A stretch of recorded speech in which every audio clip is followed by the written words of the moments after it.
ഒരു ചോദ്യം ചോദിക്കട്ടെ? നിങ്ങൾക്കറിയാവുന്ന ആളുകളിൽ തടിച്ചിട്ടും നടുവേദന ഇല്ലാത്ത ആളുകളെ നിങ്ങൾക്കറിയാവോ? ഉണ്ടാകും. പിന്നെ എന്തുകൊണ്ടാണ് ചിലർക്ക് വെയിറ്റ് കൂടിയതോടെ നടുവേദന വരുന്നത്?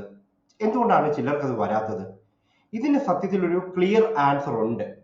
ഇന്ന് ഞാൻ ഈ ഒരു വീഡിയോയിൽ അതാണ് എക്സ്പ്ലെയിൻ ചെയ്യാൻ ശ്രമിക്കുന്നത്. വളരെ സിമ്പിളായി സയൻസും ആയുർവേദവും ഒരുമിച്ച്. No guilt, no confusion, pure clarity. ഞാൻ ഡോക്ടർ ശരത് കൃഷ്ണ, ഋഷഭാദ്രിയിൽ സ്പൈൻ സ്പെഷ്യലിസ്റ്റായി വർക്ക് ചെയ്യുന്നു. ആദ്യമേ തന്നെ ഒരു സത്യം പറയട്ടെ. വെയിറ്റ് കൂടിയ എല്ലാവർക്കും നടുവേദന ഉണ്ടാവില്ല. വെയിറ്റ് കുറഞ്ഞ ആളുകൾക്കും നടുവേദന വരാം. അതുകൊണ്ട് തടി കൊണ്ടാണ് വേദന വരുന്നത് എന്നതൊരു അർദ്ധസത്യമാണ്. തടിക്കൊരു ബന്ധവുമില്ല എന്ന് പറയുന്നതും ഇതും ഒരു അർദ്ധസത്യമാണ്. പൂർണ്ണമായ സത്യം ഇതാണ്: വെയിറ്റ് ഒരു ഇമ്പോർട്ടന്റ് ഫാക്ടറാണ്. പക്ഷേ അതല്ല ഒരേ ഒരു കാരണം. അതല്ല. വെയിറ്റിനൊപ്പം കോർ മസിൽസ് വീക്ക് ആണോ, ഹിപ്പ് ടൈറ്റ് ആണോ, മൂവ്മെന്റ് ഉണ്ടോ, ഉറക്കം ശരിയാവുന്നുണ്ടോ, ഈ ഫാക്ടേഴ്സ് എല്ലാം തന്നെ ഒരുമിച്ച് വരുമ്പോഴാണ് ബാക്ക് പെയിൻ സീരിയസ് ആകുന്നത്. ഒരു ചെറിയ സിമ്പിൾ എക്സാമ്പിൾ പറയാം. ഒരു പാലം നിങ്ങളൊന്ന് ഇമാജിൻ ചെയ്യുക. അതിലൂടെ ഒരു ദിവസം 100 പേര് അല്ലെങ്കിൽ 100 വാഹനങ്ങൾ കടന്നു പോകുന്നതായിട്ടൊന്ന് ഇമാജിൻ ചെയ്യുക. പെട്ടെന്ന് അത് 500 മാറി. ഒരു ദിവസം അതൊരു പ്രശ്നം ഉണ്ടാവില്ല. എന്നാൽ വർഷങ്ങൾ കഴിയും തോറുമോ ആ പാലം ഡാമേജ് ആവുക തന്നെ ചെയ്യും. ശരിയല്ലേ? നമ്മുടെ നട്ടെല്ലും ഇങ്ങനെ തന്നെയാണ്. വെയിറ്റ് കൂടും തോറും L4, L5, അതുപോലെ തന്നെ L5, S1 ഈ ലെവൽസിലെല്ലാം തന്നെ പ്രഷർ കൂടുന്നുണ്ട്. ഡിസ്കിൽ ലോഡ് കൂടുന്നുണ്ട്. അപ്പോൾ ഫേസറ്റ് ജോയിന്റ്സ് അവിടെ വിയർ ആവുന്നു. ഒരു ദിവസം ഇതൊരു പ്രശ്നം ഉണ്ടാവില്ല. പക്ഷേ വർഷങ്ങൾ കഴിയും തോറും ഇതിന്റെ വേദന ഇന്റൻസിറ്റി കൂടി തുടങ്ങും. പക്ഷേ ഇവിടെ നമ്മളൊരു കീ പോയിന്റ് നമ്മൾ മനസ്സിലാക്കേണ്ടതുണ്ട്. ഒരേ വെയിറ്റ് ഉള്ള 2 പേര്, ഒരാൾക്ക് വേദനയുണ്ട്, മറ്റൊരാൾക്ക് വേദനയില്ല. ഇതിന്റെ ഡിഫറൻസ് ഉണ്ടാകുന്നത് അവരുടെ കോർ മസിൽസിലാണ്. കോർ മസിൽസ് സ്ട്രോങ് ആണെങ്കിൽ നട്ടെല്ലിൽ വരുന്ന ലോഡ് മസിൽസ് അബ്സോർബ് ചെയ്യുകയും സ്പൈനിന് ആ ഒരു ലോഡ് വരികയുമില്ല. എന്നാൽ കോർ വീക്ക് ആണെന്നുണ്ടെങ്കിൽ അബ്ഡോമിനൽ മസിൽസ് വീക്ക് ആണെങ്കിൽ ലോഡ് ഡയറക്ട്ലി ഡിസ്കിലേക്കായിരിക്കും വരിക. അവിടെ വേദന ഉണ്ടാവുകയും ചെയ്യും. അതായത് വെയിറ്റ് പ്ലസ് വീക്ക് ആയിട്ടുള്ള കോർ ഉണ്ടെങ്കിൽ അവിടെ നടുവേദന ഉണ്ടാവും. എന്നാൽ വെയിറ്റും ഉണ്ട്, അയാളുടെ അബ്ഡോമിനൽ മസിൽസ് സ്ട്രെങ്തൻ ആണെങ്കിൽ അവിടെ നട്ടലിലേക്ക് ആ പ്രഷർ വരില്ല. നട്ടല് പ്രൊട്ടക്റ്റഡ് ആയിരിക്കും. ഇനി ഒരു ഇമ്പോർട്ടന്റ് പോയിന്റ് ഞാൻ പറയാം. വെയിറ്റ് കൂടുന്തോറും കൂടുതൽ പ്രോബ്ലം ഉണ്ടാക്കുന്നത് ബെല്ലി ഫാറ്റ് മൂലമാണ്.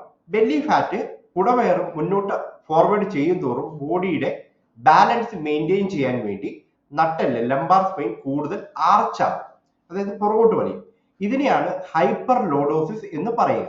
ഇതിന്റെ റിസൾട്ട് എന്താണ് സംഭവിക്കുന്നത് വെച്ചാൽ ലോവർ ബാക്കിലെ മസിൽസ് കോൺസ്റ്റന്റ് ടെൻഷനിലായിരിക്കും ഉണ്ടാവുക. ഡിസ്കില് എക്സസ് ആയിട്ടുള്ള പ്രഷർ ഉണ്ടാവും. ഹിപ്പ് മസിൽസ് വളരെയധികം ടൈറ്റൻ ആവും. ദിവസം കൂടുന്തോറും ഇത് കൂടിക്കൊണ്ടേയിരിക്കും. വേദന അതിനനുസരിച്ച് ക്രമാതീതമായി വർദ്ധിച്ചുകൊണ്ടിരിക്കും. സിമ്പിൾ ആയി പറഞ്ഞു കഴിഞ്ഞാൽ ബെല്ലി ഫാറ്റ് കൂടുന്തോറും, കുടവേര കൂടുന്തോറും സ്പൈനിന്റെ പൊസിഷൻ മാറും, വേദന കൂടും. ഇതാണ് ബെല്ലി ഫാറ്റിന്റെ സ്പെസിഫിക് ആയിട്ടുള്ള ഡേഞ്ചർ. മോസ്റ്റ് ഓഫ് ദ പീപ്പിൾസിനും അറിയാത്ത ഒരു പോയിന്റ് ഞാൻ പറയാം. എക്സസ് ആയിട്ടുള്ള ബെല്ലി ഫാറ്റ് ശരീരത്തിലൊരു സൈലന്റ് ഇൻഫ്ലമേഷനെ ക്രിയേറ്റ് ചെയ്യുന്നുണ്ട്. ഈ ഇൻഫ്ലമേഷൻ പെയിനിനെ കൂടുതൽ ഇന്റൻസ്ഡ് ആക്കുന്നു. ഉദാഹരണം, ഒരേ ഡിസ്ക് ബൾജുള്ള 2 പേര്, ഇൻഫ്ലമേഷൻ കൂടുതലുള്ള അയാൾക്ക് വേദന വളരെ കൂടുതലായിരിക്കും. ഇൻഫ്ലമേഷൻ കുറഞ്ഞ ആളിന് വേദനയും കുറവായിരിക്കും. ആയുർവേദത്തിൽ ഇതിനെ ആമം എന്നാണ് വിളിക്കുക. അൺപ്രോസസ്ഡ് മെറ്റാബോളിക് വേസ്റ്റിനെയാണ് ആമം എന്ന് പറയുക. ഈ ആമം ശരിക്കും ചാനൽസിനെ ബ്ലോക്ക് ചെയ്യുകയും വാദത്തിനെ ഡിസ്റ്റർബ് ചെയ്യും. അതുകൊണ്ട് തന്നെ വേദന അല്ലെങ്കിൽ പെയിൻ ട്രിഗർ ചെയ്യും, കൂടിക്കൊണ്ടിരിക്കും. മോഡേൺ സയൻസും ആയുർവേദവും ഒരേ റിയാലിറ്റിയെ തന്നെ അതിന്റെ ഡിഫറെന്റ് ലാംഗ്വേജിൽ ഡിസ്ക്രൈബ് ചെയ്യുന്നുണ്ട്. ഇതുകൊണ്ടാണ് ചിലര് ഡയറ്റ് ചേഞ്ച് ചെയ്ത ഉടനെ വെയിറ്റ് കുറയുന്നതിന് മുൻപ് തന്നെ പെയിൻ റെഡ്യൂസ് ആകാൻ തുടങ്ങുന്നത്. ഇനി ഒരു സൈക്കിൾ ഉണ്ട്. ഇത് അണ്ടർസ്റ്റാൻഡ് ചെയ്യേണ്ടത് വളരെ ഇമ്പോർട്ടന്റ് ആണ്. നടുവേദന വരുന്നു, നടത്തം നിർത്തുന്നു അല്ലെങ്കിൽ എക്സസൈസ് നിർത്തുന്നു, വെയിറ്റ് കൂടുന്നു, വേദന കൂടുന്നു, മൂവ്മെന്റ് കുറയുന്നു. ഈ സൈക്കിൾ കണ്ടിന്യൂ ആകുന്നു. ഈ ഒരു സൈക്കിളിൽ നിന്ന് പുറത്ത് കടക്കാനായിട്ട് വെയിറ്റ് ലോസ് മാത്രം ഒറ്റയ്ക്ക് വർക്ക് ചെയ്യില്ല. ഇത് ക്ലിനിക്കിൽ നമ്മൾ സ്വാഭാവികമായി കാണുന്ന ഒരു കോമൺ സിനാരിയോ ആണ്. ഒരു പേഷ്യന്റ് വന്നു, അവർ 15 കിലോ വെയിറ്റ് റെഡ്യൂസ് ചെയ്യുന്നു, പക്ഷെ അവർക്ക് നടുവേദന അപ്പോഴും പെർസിസ്റ്റ് ചെയ്യുന്നു. അവിടെ ഉണ്ടാവുന്നുണ്ട്. അതിന്റെ കാരണം എന്ന് പറയുന്നത് കോർ മസിൽസ്, അവരുടെ അബ്ഡോമിനൽ മസിൽസ് അപ്പോഴും വീക്ക് ആയിരിക്കും, സ്റ്റിൽ വീക്ക് ആയിരിക്കും. അവരുടെ ഹിപ്പിലെ മസിൽസ് സ്റ്റിൽ ടൈറ്റ് ആയിരിക്കും. അവരുടെ മൂവ്മെന്റ് പാറ്റേൺ എന്ന് പറയുന്നത് ഇപ്പോഴും സ്റ്റിൽ റോങ് ആയിരിക്കും. ഡിസ്കിൽ ഉണ്ടാവുന്ന മാറ്റങ്ങൾ സ്റ്റിൽ ഡീഹൈഡ്രേറ്റഡ് ആയിരിക്കും. വെയിറ്റ് കുറഞ്ഞു എന്നതുകൊണ്ട് അവര് ഈ വേദനയുടെ റൂട്ട് കോസിനെ അവര് അഡ്രസ് ചെയ്തിട്ടില്ല. അവിടെയാണ് നമ്മൾ മനസ്സിലാക്കേണ്ടത്. ഇതിന്റെ സൊല്യൂഷൻ വരുന്നത് ശരിക്കും വെയിറ്റ് കുറയുകയോ മാത്രമല്ല, വെയിറ്റ് കുറയുകയും കോർ മസിൽസ് കോറിനെ സ്ട്രെങ്തൻ ആക്കുകയും ഒപ്പം തന്നെ മൂവ്മെന്റും കൊണ്ട് പ്രോപ്പർ ആയിട്ടുള്ള ന്യൂട്രീഷൻ, റൈറ്റ് ന്യൂട്രീഷൻ, ഇപ്പം ഒരുമിച്ചാണ് ബാക്ക് പെയിൻ എന്ന് പറയുന്ന ഇഷ്യൂവിനെ സോൾവ് ചെയ്യുന്നത്.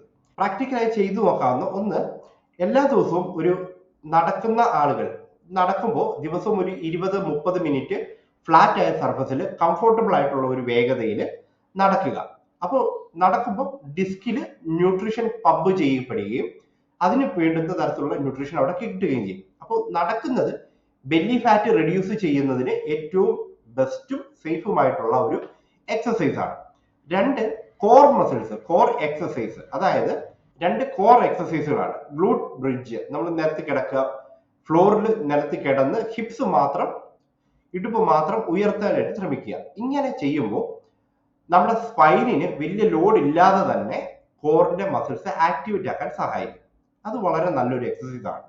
3 ആന്റി ഇൻഫ്ലമേറ്ററി ആയിട്ടുള്ള ആഹാരശീലം നമ്മൾ കൊണ്ടുവരിക. നമ്മൾ കഴിക്കുന്ന ആഹാരത്തിൽ ഇഞ്ചി, ചുക്ക്, മഞ്ഞള് ഇതെല്ലാം തന്നെ കൊണ്ടുവരികയും പ്രോസസ്ഡ് ആയിട്ടുള്ള ഫുഡും റിഫൈൻഡ് ആയിട്ടുള്ള ഷുഗറും നമ്മുടെ ആഹാരശീലത്തിൽ നിന്ന് റെഡ്യൂസ് ചെയ്യുമ്പോൾ നമുക്കുണ്ടാവുന്ന ആ ഒരു പെയിൻ സെൻസിറ്റിവിറ്റി കുറയുകയും ഒപ്പം തന്നെ ഇൻഫ്ലമേഷൻ കുറയാൻ സഹായിക്കും.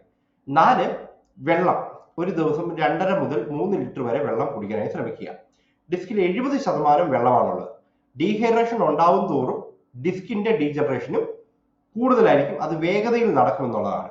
ഇനി 5ാമത്തെ കാര്യം ക്രാഷ് ഡയറ്റുകളാണ്. നമ്മൾ കാണുന്ന പല ഡയറ്റുകളും വളരെ നല്ലതാണെന്നുള്ള സജഷൻ എനിക്കില്ല. റാപ്പിഡ് വെയിറ്റ് നമ്മൾ കുറയുമ്പോൾ, അതായത് എത്ര വേഗത്തിൽ നമുക്ക് വെയിറ്റ് കുറയുന്നോ അത്രത്തോളം മസിലും ശരീരത്തിൽ നിന്ന് കുറയുന്നുണ്ട്.